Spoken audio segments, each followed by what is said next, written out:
championship math team. I remember because I was his coach. After graduating high school, he received a scholarship to Hofstra University in Long Island. And in the past year, he was able to live out his lifelong dream of becoming a professional entertainer at the Ringling and Barnum Bailey Circus. I present to you our keynote speaker for the evening, Matthew Lish. Woo!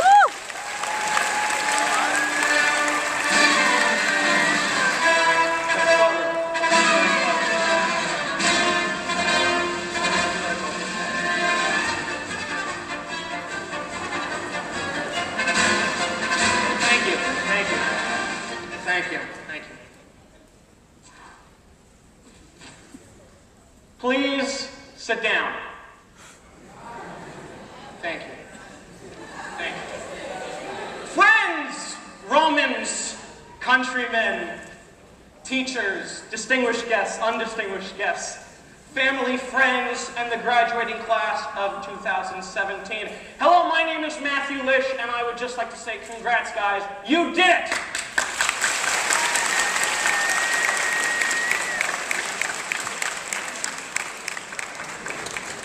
So, as Mr. Roberts said, I attended George A. Ryan Middle School a little while back. I graduated in 2011, and I am so honored to be speaking here today. When Mr. Roberts called me, I immediately said yes. Mr. Roberts said that we were on the math team together.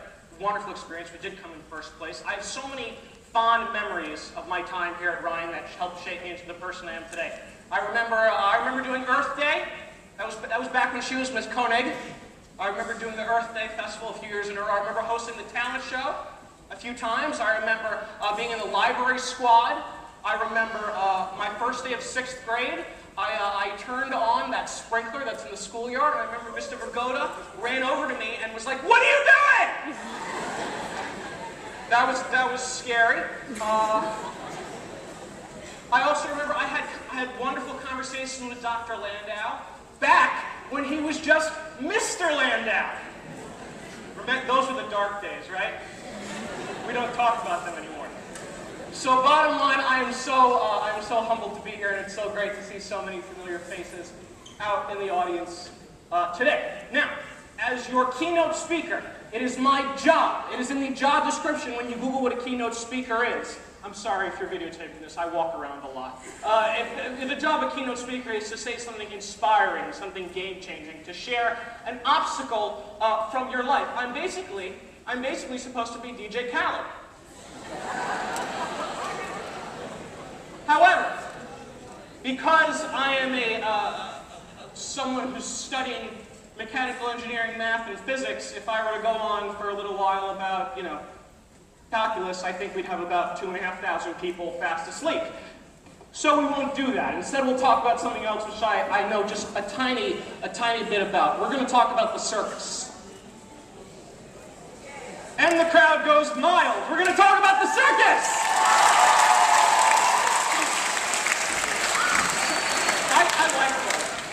I take back everything I thought about you guys. I like you a lot. So, as Mr. Roberts, as Mr. Roberts said, I was a member of the world-famous Ringling Brothers and Barnum and Bailey Clown Alley. I was one of their last clowns, and this has been a lifelong dream of mine. I've wanted this since I was 3 years old, since I was that tall. So my parents took me to see my very first circus at Madison Square Garden. It was actually Ringling Brothers back in 2001, and I loved all of it. I loved the sights, I loved the smell of the animal poop, delightful. I loved the music, I loved all of it, but the thing that I loved the most was the clowns. I loved the clowns. They were great.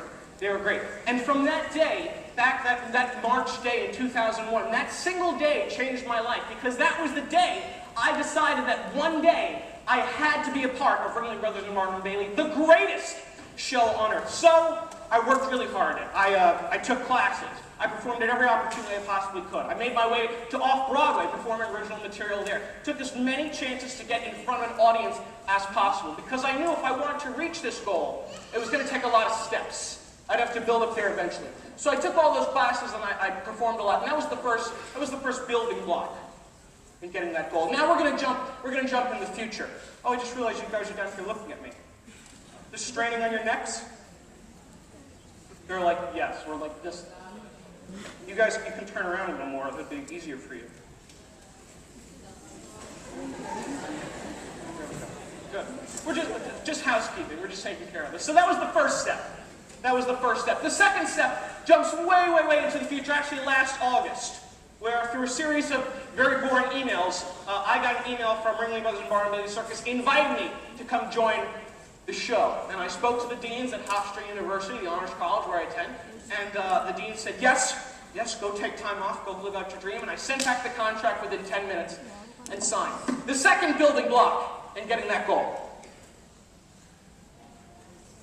Now we jump to this past January 10th, 2017. I flew down from LaGuardia down to Orlando International Airport, where I joined up with Ringling Brothers and Barnum Bailey Circus, and I was finally a Ringling clown. And then, just 4 days after I joined, 4 days after I found my new home, and I loved it there. I mean, I loved my costume. I loved doing the show. The show was 3 hours non-stop performing. I loved living on the 1 mile long train. I loved all the 11 other clowns I worked with. They were such caring and funny people. I was on cloud 9. Better than cloud 9. I was on cloud 10. That's good. So just a mere 4 days after I joined the show, Ringling Brothers and Barnum Bailey Circus announced that after 146 years, they would be shutting down.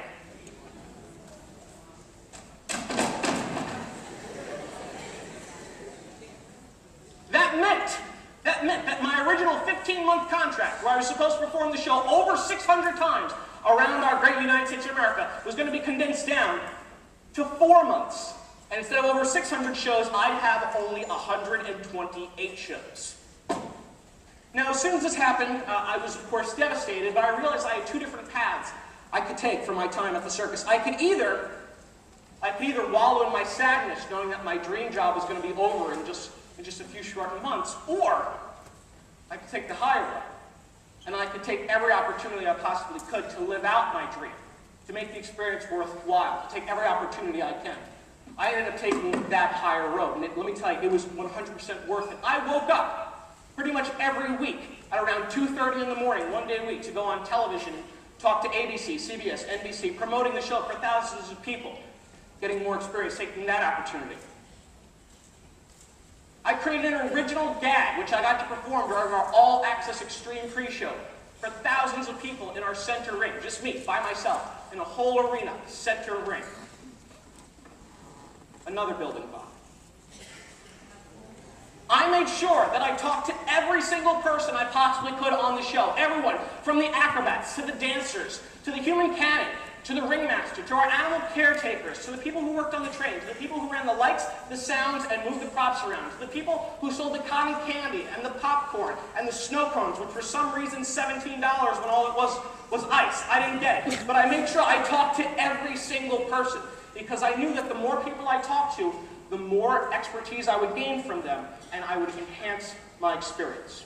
So now, where am I going with all of this? Well, just like I had 4 short months at Ringling Brothers and Barnum Bailey Circus, you guys have just 4 short years at high school. It's gonna, I mean, it doesn't seem like it now, but I promise you, it will fly by. Everyone here can attest to how fast high school will fly by, and everyone in the back can also attest to that.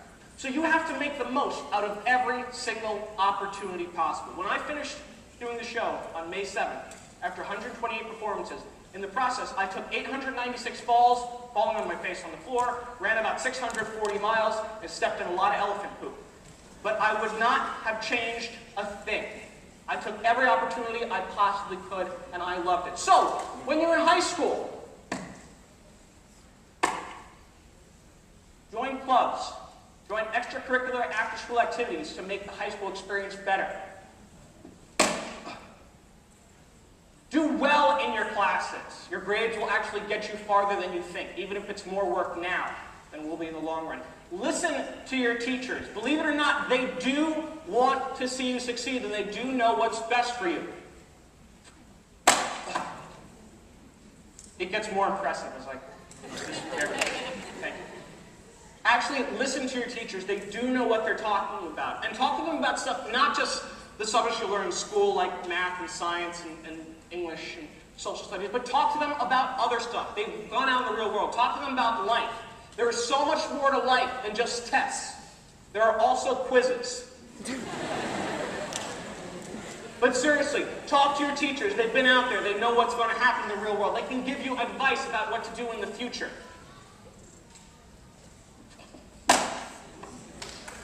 Thanks.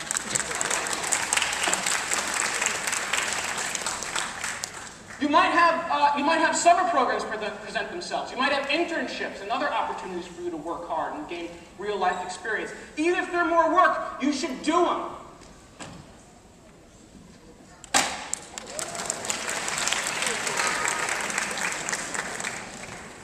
All of these things together will help you become a more rounded person and allows you to get more opportunities in the future. You guys will be the graduating class of 2021, and the next time you're wearing caps and gowns, I want you to be able to look back and think upon the past 4 years, and I want you to say, yes, I've taken every opportunity possible. I've taken every challenge, every obstacle that can come my way, and you'll see how in the end it is significantly worth it.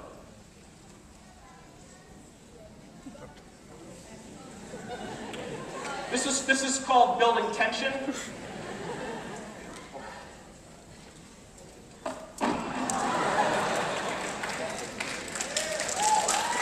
Wait.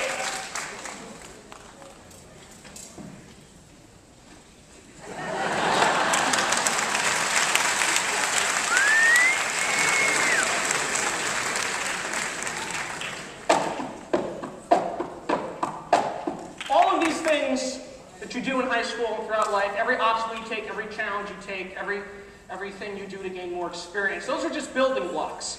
Those are building blocks to help you get success. And in the end, all these building blocks together, you will find that with enough of those building blocks that certainly anything is possible. Let's try that again.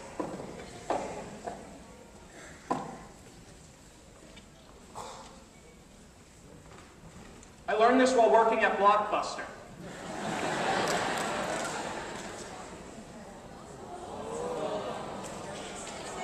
This is the Kodak moment.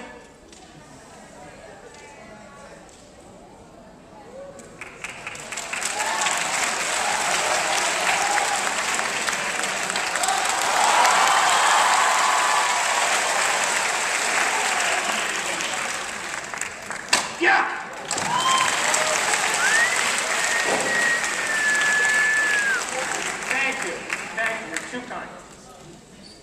So, as I bring this speech to a close, I'm going to leave you guys with one last thing. Hi, how are you? You're waving. I'm waving back to you. One last thing. In the circus world, we never ever say goodbye. Saying goodbye is too final. It's too complete. It's too sad. You know, this is a small world, and we are bound to run into each other again somewhere. And yeah, we might be separated now for a little while, but in the future, our paths might come back together. Who knows? You might, down the road, be asked to come back and stand on the stage and give this speech. So, with that being said, thank you for this amazing honor. I'm so glad to be back. Congratulations, graduates, and we will see each other all down the road. Thanks so much.